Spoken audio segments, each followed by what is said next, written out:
Michael Montero here for Boxing Monthly magazine. You know, we've had a couple of high-profile fights end controversially recently. You think back, recently we had the rematch between Andre Ward and Sergey Kovalev. A lot of people felt that the stoppage was premature and that it was controversial because a lot of people felt the referee mishandled some of the things going on in the ring. You had one judge that saw the fight one way, and then the other two judges saw a completely different fight up until that final round where the stoppage occurred. And then last weekend, you had a fight between Manny Pacquiao and Jeff Horn in Brisbane, Australia, that ended with a highly disputed, controversial decision win for Jeff Horn. A lot of people, not only did they disagree with the decision, but they thought that some of the antics happening in the ring were mishandled by the referee as well. So I just felt like I wanted to talk about scoring fights.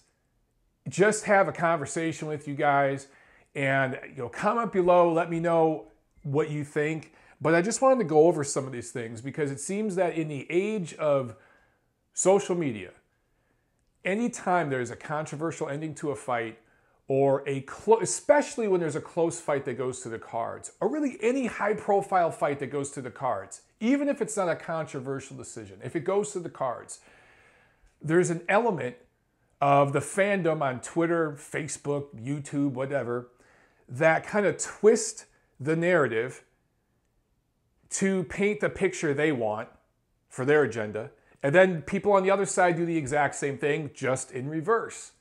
And we live in an age in boxing, particularly here in the United States, where there are a lot of people who aren't media. They're basically fans with popular social media accounts that get credentialed to cover fights. People who literally just do YouTube or whatever it is. Maybe they just do Twitter, and they have a very popular social media profile. They know somebody, and they get credentialed to fights. And these are the people that seem to do that the most as far as skewing the narrative. And it just seems to be getting worse and worse. And I don't know if it's just the way politics in general is right now and the way media is in general in this current age, or if it's particular to boxing. I'm not sure, but it seems to be an issue that's not going away anytime soon. And I expect fans to argue back and forth about decisions and the endings of fights and how the referee handled everything going on in the ring. I expect that from fans. But if you're calling yourself media and you're getting credentialed to fights and you have a big platform and a lot of people are coming to you for news and analysis, I feel you have an obligation to talk about things in a very frank, objective manner. Now, that doesn't mean you can't have an opinion or a point of view. And some people may think it's biased or whatever because from their point of view, yours is so different, they may not agree with it. You can have an opinion. You can have a point of view. But when you're twisting and turning things to fit an agenda that you're pushing, that's where I take issue, particularly if you're being credentialed to fights here and there and call yourself media. So, real quick, guys. Well, but actually, let me preface by saying this. I'm actually setting up an interview with Bob Canobio of CompuBox this weekend. And I'm going to be talking with him for a while. We'll be doing a video chat. We'll be going over the nuances of punch stats. And there's a lot of misinformation out there and a lot of things that are just being said that flat out are not true. And I wanted to clear the air on some things and hear it from them and talk about some studies they've done, some facts. They have a database of almost 10,000 fights. And there's all kinds of information I want to put forth. I'll do that in a future video, and I'll be doing some articles on this. I'll tell all you guys about that in the coming week or so. But in this video, I just wanted to quickly go over the difference between punch stats, which a lot of people get hung up on, and depending on the fight, you love punch stats or you hate them, and then talk about actual scoring criteria. Now, a lot of this stuff you guys already know, and I apologize if you do, but sometimes it's good to just rehear it, right? When it comes to CompuBox or any other punch stat company, platform, they're not hired by a sanctioning body, a promoter, a fighter, none of that. They are an entity, they are contracted out by the network, be it HBO, ESPN, Showtime, whoever. there's absolutely no tie between CompuBox or whoever it is and any promoter, sanctioning organization, any of that. Those ties don't exist. So I've seen some stuff going around on Twitter that CompuBox is hooked up with this fighter or that promoter. That's all bullshit, okay? They are contracted by a network to do a service, count the punches for a particular fight. They do it round by round. At no point during the fight are judges given punch stats. Fighters, trainers, nobody gets that stuff. Media, we don't get the punch stats during the fight.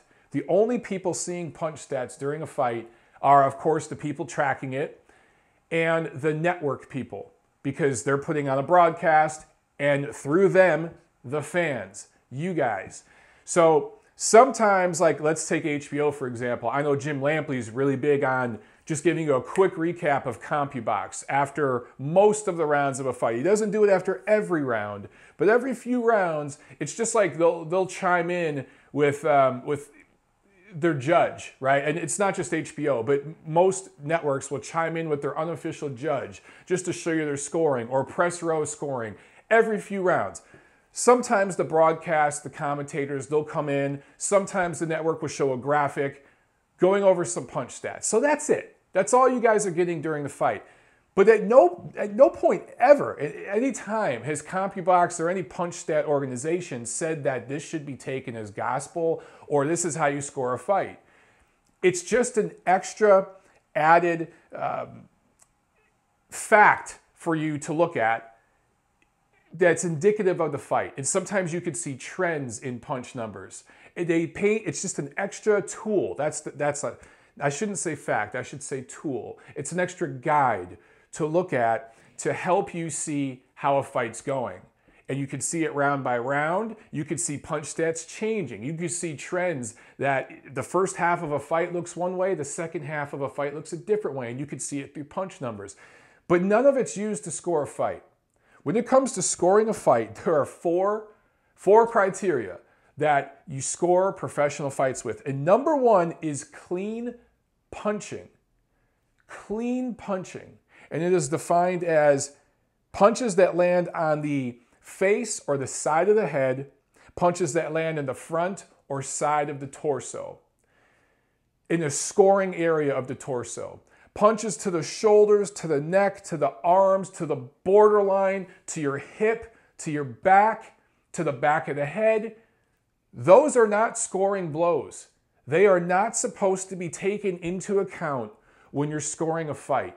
You're basically supposed to strike it from the record if you're a judge and you're watching. It's not a scoring blow. Now, it has an effect in a fight. It can wear an opponent down. There's a lot of things it can do. It can push and move an opponent into position so you can land a clean shot. So those punches matter in a different category, which I'll get to in a second. But when it comes to clean punching, those are punches in the scoring area, in the body. That is at the navel or above. I don't give a shit where your trunks are. It's at the navel or above. That is what you're taught in the amateurs, whether that be to the front of the abdominals or the side. On the head, it's to the chin or anywhere on the face. You can land up here, you can land down low, or on the side. But ear and back doesn't count. You're taught that in the amateurs. You don't go to the top of the head, you don't go at the ear or back. It's all here, right? It's in this area. Those are scoring blows. This is only one category, but many people feel, and I come from this school, that clean punching is the most important category in professional boxing. Now, some people may disagree with that, but I look at this as the hurt business. And the person who's inflicting more damage on the other with their clean punching or scoring, even if the punches, sometimes you have a smaller fighter moving up in weight, fighting a bigger fighter or something like that, or a guy who's not known for punching power and he's going up against a harder hitting fighter. But the smaller guy or the weaker punching guy is landing the cleaner punches. Guess what? He's going to win that category. Now there's nuance there. You might have a guy who lands 6 or 7 pity-pat jabs in a round, but his opponent lands 3 hard straight right hands and 3 hard body punches in the round. Guess who I'm giving that round to? The guy landing the clean but more impactful, more powerful punches. So there's nuance there, okay?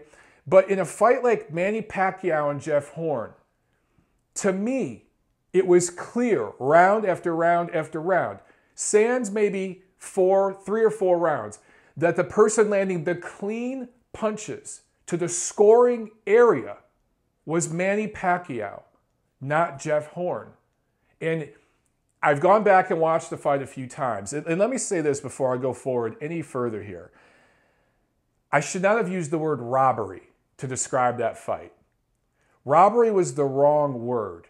And the ESPN broadcast, particularly Teddy Atlas, who I respect, and Stephen A. Smith, need to be careful with their rhetoric.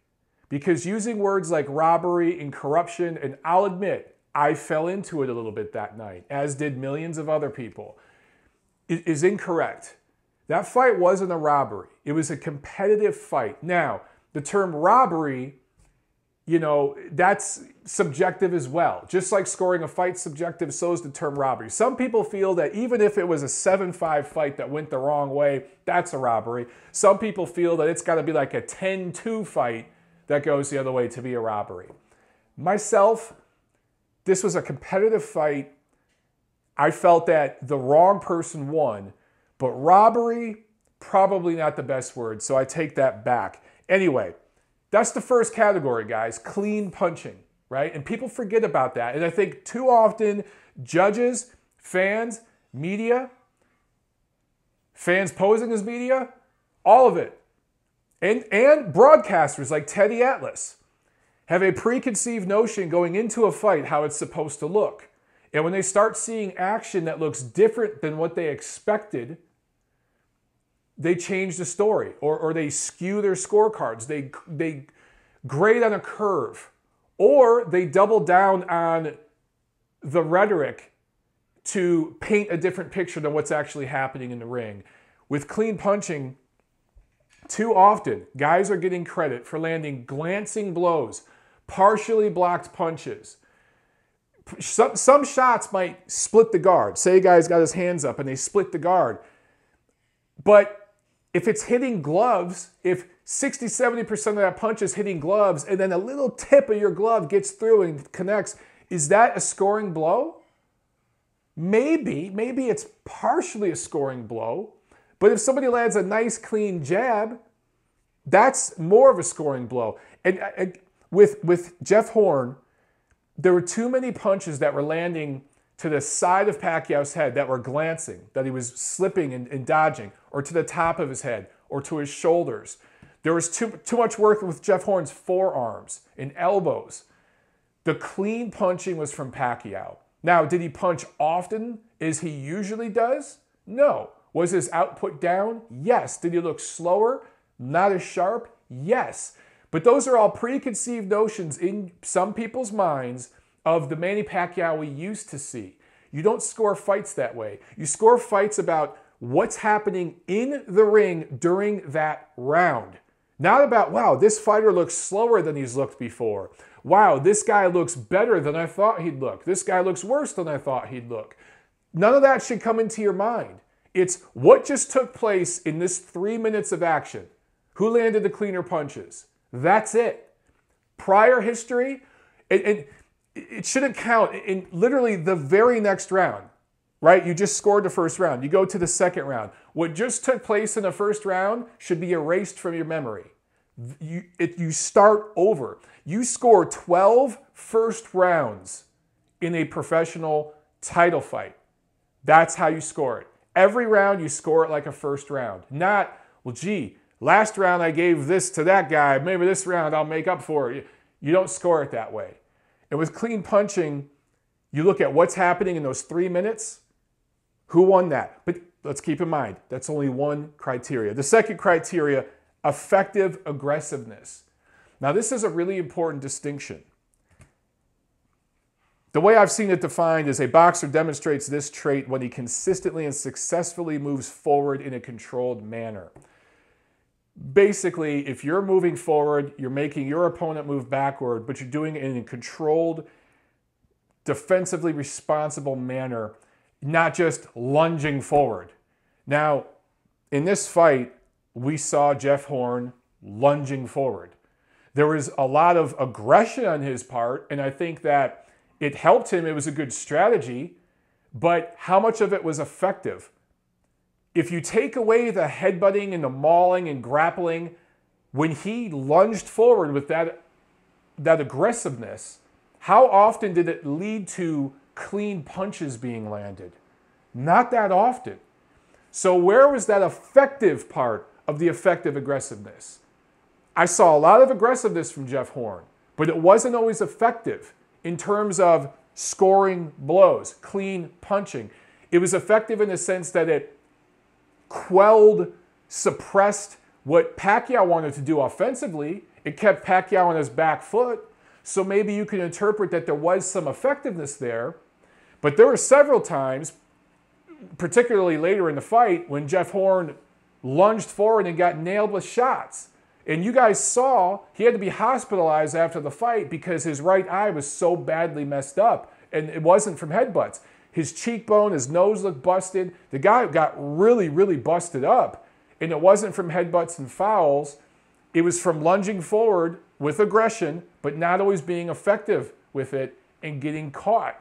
So maybe you want to say in most of the rounds between Pacquiao and Horn, the effective aggressiveness category was equal. Maybe it was a wash. Maybe in some rounds you felt that Pacquiao just didn't have enough aggressiveness for you. And even though Horn's aggressiveness wasn't always effective in terms of leading to clean offense for him, it was effective in keeping Pacquiao off of him at times. So maybe it's a wash. Maybe it's 50-50. But when I see the word effective aggressiveness, I didn't see that in this fight. Now, a fight I talked about earlier in this video between Andre Ward and Sergey Kovalev. I think Ward, as the rounds progressed in that fight, employed effective aggressiveness. He lunged forward, got inside, made the fight nasty, but unlike Jeff Horn, he did it with skill and intent. He didn't just have his head down and bowl forward. He came in at angles. He wore down Sergey Kovalev with, let's just call them borderline punches to the body. And there was some effectiveness to his aggression. It led to scoring blows that wore his opponent down and ultimately led to a stoppage. That didn't happen here between Pacquiao and Horn. A lot of the aggressiveness in lunging forward led to fouls. It led to headbutts that caused huge gashes in the top of Pacquiao's head. You may think that's effective, but per the rules of boxing, those are fouls, and it should not be included in your scoring. All right? Third category, ring generalship. Judges favor the fighter in this category who controls the pace and style of the bout. Now, this is the one category where I feel Jeff Horn won against Manny Pacquiao in the majority of the rounds. Whether it was always effective or not, whether it led to clean offense or not, whether it included fouls or not, bottom line, Jeff Horn was fighting the pace that he wanted to fight at. Now, there were a few rounds where that wasn't true. There were several, 3 or 4 rounds where Manny Pacquiao clearly controlled the pace in what was going on. None greater than the 9th round, which he completely dominated. But there were several rounds in there where that took place. But you could make an argument that 7 or 8 of those rounds, ring generalship as far as who is setting the pace, who is dictating the pace and the rhythm and the distance and the spacing that the fight was fought at, that was Jeff Horn. So this is one that a lot of people, I think, mess up. And I think sometimes they'll look at a fighter who's very, very, quote-unquote, slick and who lets a fighter come to them and throws a bunch of punches but doesn't really do anything back in return. To me, in that situation, some people would look at the slick boxer as using ring generalship, a bull and matador thing. But if you're not punching back, you're not doing anything back, I think the real ring general in that situation is the aggressive fighter coming forward that's pushing the action and pushing the other fighter back. Now, you can make an argument that Jeff Horn did that often in this fight. he paid for it. You know, Pacquiao did get his shots in, but you can make an argument that it wasn't consistent enough, and there were lulls of offense from Pacquiao. You can make that argument. So in this category, again, it's up to interpretation, but which fighter is not only setting the pace of the fight, but getting things done as a result of it? It's one thing to just set the pace of a fight, but not get anything done. You got to get something done at the end of the day. So all these things are considered together. The last category is defense. And for me, for my money, defense is important, but defense is more important, in my opinion, in amateur boxing as opposed to professional boxing. And that's just a personal preference of mine. And it seems to be the way that I think most judges agree with me. Professional boxing is the hurt business. It's about hurting your opponent, not getting hurt. Defense plays a role in that, but offense plays a much bigger role in that. If you employ good ring generalship, good effective aggressiveness, along with your high offensive output, you don't need to worry about defense. Defense will take care of itself. In professional boxing, sometimes, oftentimes, the best defense is a great offense. And how many fighters have we seen build Hall of Fame careers even though they had defensive liabilities because their offense, their effective aggressiveness, their ring generalship was on point? More than I could name, right, in this video. So defense, it matters. And if you look at this fight with Pacquiao-Horn, I think anyone who thinks Jeff Horn had better defense than Manny Pacquiao is smoking crack. I don't even think Jeff Horn thinks he had better defense than Pacquiao. So this is a category that Pacquiao clearly beat Horn in probably all 12 rounds. But it's the slimmest of categories, in my opinion, of the 4 scoring criteria. Now we come to fouls. Actually, real quick before we go to that. 10-point must system. Per the rules of boxing, the winner of a round gets 10 points. If both fighters are knocked down, it's a wash, and you go back to, you don't deduct a point from either guy. One person has to win 10 points in a round, right? But you can score rounds even. I hate scoring even rounds. I try to find a winner in a round, but there are cases where there are rounds that are really freaking even, and it's the best thing you could do. It's better to err on the side of caution and score a round even if you really can't pick a winner than forcing yourself to pick a winner and you're really not sure. Like if you're gonna flip a coin in a round, don't do that. Just call it even. Per the rules of boxing, it's okay. 10-8 rounds. We all know if there's a knockdown, boom, 10-8 round. But per the rules of boxing, you can score a 10-8 round if a fighter was knocked down or dominated. So you go back to that 9th round. I don't like scoring 10-8 rounds without a knockdown. It's just a preference of mine. It's just like scoring even rounds. I don't like it. I try not to do it. But you could absolutely make an argument in that 9th round between Pacquiao and Horn that could be scored a 10-8 round. You didn't have to. I wouldn't recommend it, but you could make the argument, okay? For me, I scored at 10-9 Pacquiao. But you can. Some people have said that's against the rules. I've seen some stuff like that on Twitter. No, you can score even rounds, and you can score a 10-8 round when you see the fight or a round being dominated. And I'm just looking at the scorecards here from the fight. None of the 3 judges that night scored that 9th round 10-8. So I think they erred on the side of caution there and scored at 10-9. That's the way I like to score rounds. Okay, now when it comes to fouling, the referee must make a judgment whether a foul committed was intentional or unintentional. And the officials, the commission officials, the judges have to abide by what the referee says. So it doesn't matter if a fighter is clearly getting fouled over and over and over. If the ref isn't doing anything about it, they're not taking a point. The judge can't do anything about it.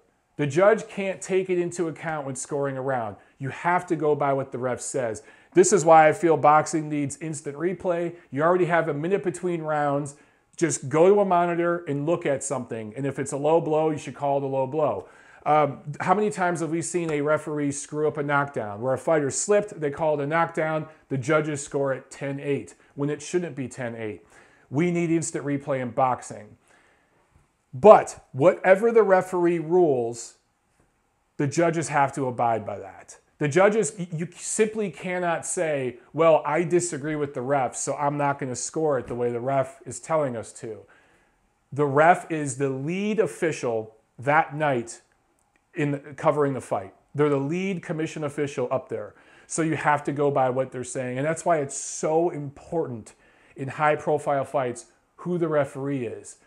Now, when you have a fighter that's getting fouled or fighting dirty and the ref isn't doing anything about it, and you guys know I've talked about this before, it's professional boxing, it's the hurt business. The fighter needs to take that into their own hands. And to a degree, you saw Pacquiao do that against Horn. There was one point later in that fight where Horn got in close and started mugging him, and Pacquiao literally threw him to the canvas. The referee didn't say shit, and he shouldn't have. Pacquiao was getting fouled repeatedly, and you said, you know what, get the hell off me, and just threw him down. And that was a case where Pacquiao kind of took it into his own hands because the ref wasn't helping him. Now, it didn't deter Jeff Horn. He kept fighting with that aggressive style, but I think that was right before the 9th round. So that might have been a case where, you know, Horn's over-aggression cost him. But to me, that was an example of sometimes what you got to do in professional boxing. If the ref ain't helping you, you can't look to the referee to help you. You can't think the judges are going to see these low blows and not score them. The judges are going to go by what the ref is saying, whether it's low blows, headbutts, whatever it is. You got to protect yourself. First rule in boxing, right? Protect yourself at all times. So when it comes to fouling, guys, we can't go back after a fight and rescore it. The judges have to score it live. And unfortunately, they kind of have to go by the precedent that the referee is setting. So a lot of times, the referee sets the standard for that stuff in a fight. Now, all this brings me back to the great CompuBox debate. There's a lot of people out there that call it Compu crap and, you know, shit on it and just think that it's highly, highly inaccurate. Let me state again that CompuBox punch stats or any punch stat program has absolutely nothing to do with scoring. It's simply a guide to look at a fight. But CompuBox has done studies. They've gone back and looked, and over 90% of the time, and I'll get you guys the actual numbers when I interview them later this week, but over 90% of the time, the person who wins in the punch stats battle wins the fight. And I'm not saying they've tested a dozen fights. They've tested thousands. They've gone back and looked at judges' scores, outcome of the fight versus their punch stats. The person who's winning the punch stats. And now I'm just talking about CompuBox because I don't know if anyone else has done these studies. CompuBox has been doing it for 32 years. So they have decades of data to look at. Their punch stat numbers seem to coincide with the outcome of the fight 90% of the time. So whether you think they're 100% accurate or not, and I think, look, it's human beings inputting the data. You have one guy who has a control pad that's inputting the data for the blue corner and another person doing it for the red corner. So each person is focusing only on one fighter, which I don't think many fans know, but they're still human beings and they can still miss things too. But that entire process of how they go about it, I'll be covering that in a different video with my interview with Bob Canobio. So all that stuff we'll get to later. But even if you think that they're 10% off, 20% off with their numbers, when you look at the punch stats of, say, Pacquiao versus Horn, the punch stats tell such a clear picture that it's really mind-boggling the way this decision went. Now, I said 90% of the time the punch stats coincide with the outcome of the fight, but then there's that 10%. And that 10% is where the great debate happens, right? But not always. Take a fight like Mayweather-Pacquiao. There are still people out there who feel Manny Pacquiao won that fight. And I used to have a lot of Filipino subscribers to my channel who unsubscribed and will not follow me anymore because I've doubled down on the fact that Floyd Mayweather beat Manny Pacquiao when they fought back in 2015. It was a shit fight. I'm not saying it was a masterclass performance from Mayweather that some of his fanboys make it out to be. It was competitive, but it was a glorified sparring session, yes. But the punch numbers of that fight paint a picture. Even if you think these are slightly off. Mayweather threw 435 punches. Manny Pacquiao threw 429. They both threw about the same number of punches. But Mayweather landed 148. Pacquiao landed 81. Mayweather landed 67 jabs to Pacquiao's 18. Mayweather landed 81 power punches to Pacquiao's 63. Even though Mayweather threw about 50 less power punches, he landed about 20 more. So both of these guys threw about 35 punches around, but Pacquiao only landed 6, Mayweather landed 12. Now, a lot of Pacquiao fans after that fight, and I'm holding up the CompuBox stats here, a lot of Pacquiao fans after that fight and or Mayweather haters said, oh, CompuBox is bullshit. Those numbers are off. And there's a zillion videos that come out showing all this slow motion stuff and they're selectively edited and it paints a certain picture. And it makes it look like, if you didn't actually watch the entire fucking fight, that Pacquiao may have won. But if you look at the punch numbers here, basically Mayweather doubled Pacquiao's output. I think the two best clear rounds in the fight were won by Pacquiao. Off the top of my head, I think it was the 3rd and 6th round where he landed some punches that stunned Mayweather and pushed him back. And Mayweather never really did that to Pacquiao. But just going by punch numbers, and again, you don't score a fight with this, but the punch numbers paint a picture of that fight.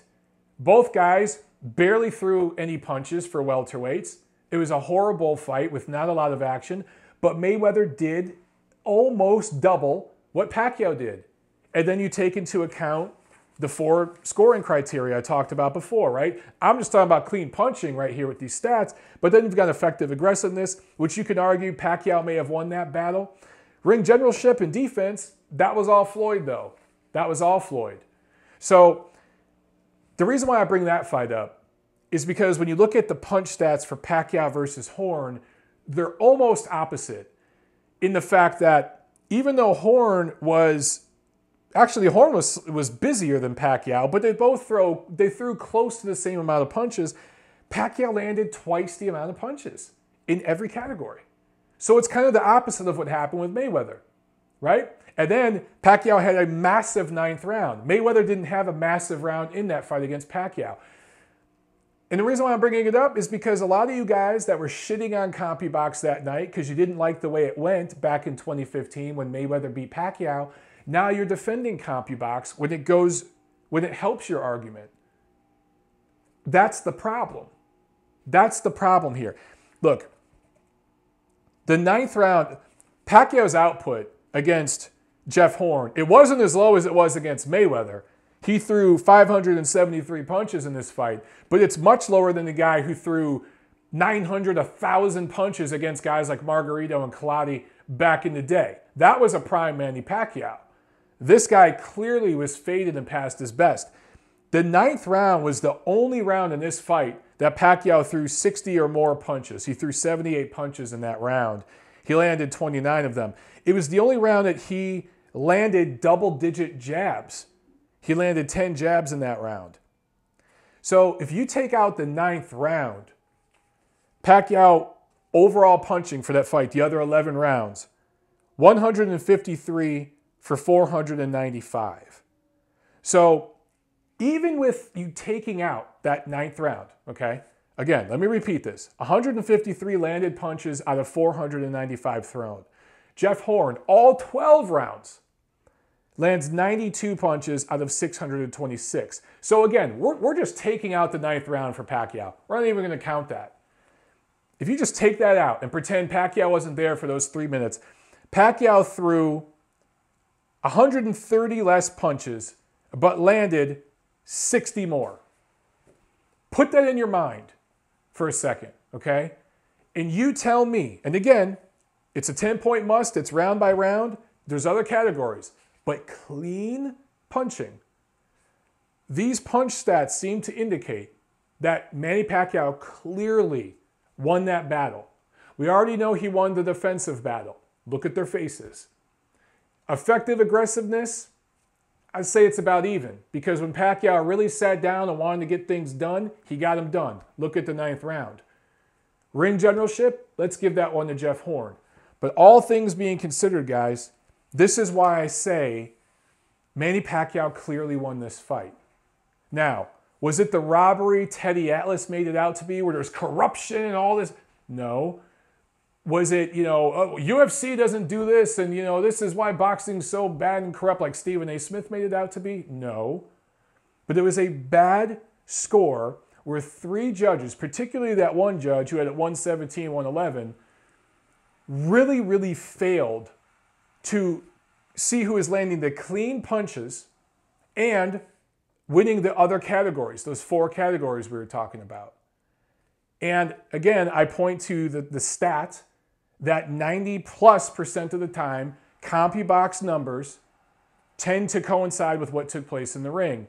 And then there's that 10% where it's just kind of this wacky place that we don't know what word to describe it, and there's all these different anomalies and different things that happen. But the punch stats here would indicate that Pacquiao clearly won the fight. Again, I took out the big 9th round. He still clearly won the fight. And that's not even taking into account all the other things I brought up in this video. This is why I say you got to be careful who you're listening to. You got to be careful what channels you're watching, the types of selectively edited videos with slow motion and all this stuff. You have to pay attention to the broadcast, to the commentators. And I myself am guilty of this. I got caught up in some of Teddy Atlas's passion last Sunday or Saturday night. And I let myself get into, thinking, man, this was just an egregious robbery. I don't think it was. I just think it was 3 judges that were seeing something in the ring that was so different than their preconceived notion of what they thought was going to happen that they curved their grading. They thought Horn was going to be absolutely whitewashed by Manny Pacquiao, if not completely just utterly dominated and knocked out, right? Because I know several people thought that was going to happen. I didn't. I thought it was going the distance. But a lot of people thought it was going to be basically a 12-0 shutout. Or a lot of people thought it looked kind of like the Jesse Vargas fight, but even worse, right? Because Horn was way lesser known than Jesse Vargas. And then these judges are so used to seeing this flashy, quick, sharp Manny Pacquiao, and he wasn't quite that flashy, sharp, quick. He didn't look strong. Horn was pushing him all over the ring and mauling him and doing whatever he wanted to do. They also saw blood. Pacquiao was bleeding. None of it was from punches. It was all from fouls. But I'm not going to say they were intentional or not, but they were fouls. They were probably unintentional, accidental, fine. But they were not scoring blows that caused that blood. All those factors caused these judges to render these horrible scorecards. Now, there was a fight that same weekend between Robert Easter and Denis Shafikov that was a close 7-5, maybe 8-4 points win for Robert Easter on my card. We had 2 judges score at 120, 108 for Easter. To me, that is a robbery. Even though the right man won, those cards defy logic.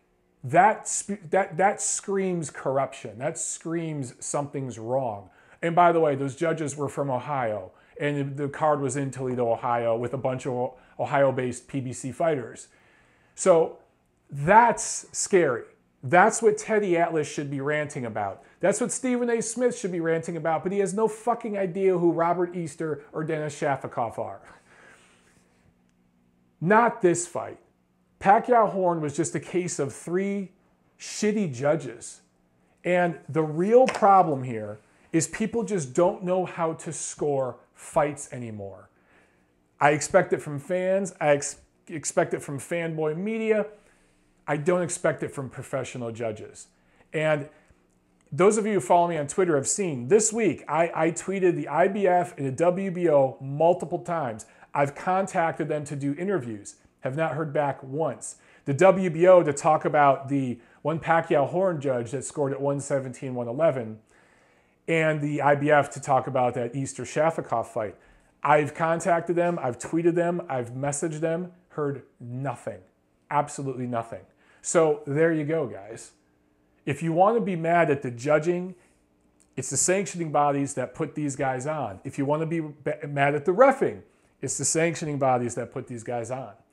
If it's for a particular sanctioning organization's title belt, they have a hand. If they're sanctioning the fight, period, they have a hand in who the judges are. Ultimately, the promoter decides from a pool of officials, but the sanctioning organization's involved.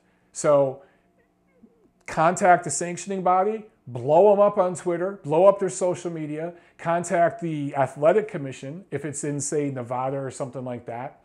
Contact the promoter because they have a hand in it as well. But in this case, Top Rank had nothing to do with the shitty judging and reffing in this fight. This is all on the IBF putting these people up and the commission there in Australia. But it's not actually, you know what? Let me take that back. This has nothing to do with the commission in Australia because these weren't Australian officials. These were IBF approved officials. So that's who you need to bitch at. I'm sorry, WBO approved officials. And in Toledo, Ohio with the PBC card, that was IBF approved. So you guys got to know who to be mad at and who to point at and yell and scream at. So I think a lot of energy is wasted yelling at the wrong people and yelling at about the wrong thing. So I know I blabbed and ranted a lot in this video, but I just wanted to get some information out there. And again, you guys already know this shit, right? You already know it. But sometimes you just got to think about it again and hear it again. Okay, has any of this swayed the way you scored Pacquiao Horn? The way you feel about that fight? Let me know. Am I forgetting something when it comes to judging and scoring a fight round by round? Am I forgetting some nuance? Is there something there that I left out? Let me know. Like, comment, share, subscribe, visit Patreon. You know the deal. I'm Michael Montero. I'll see you at the fights.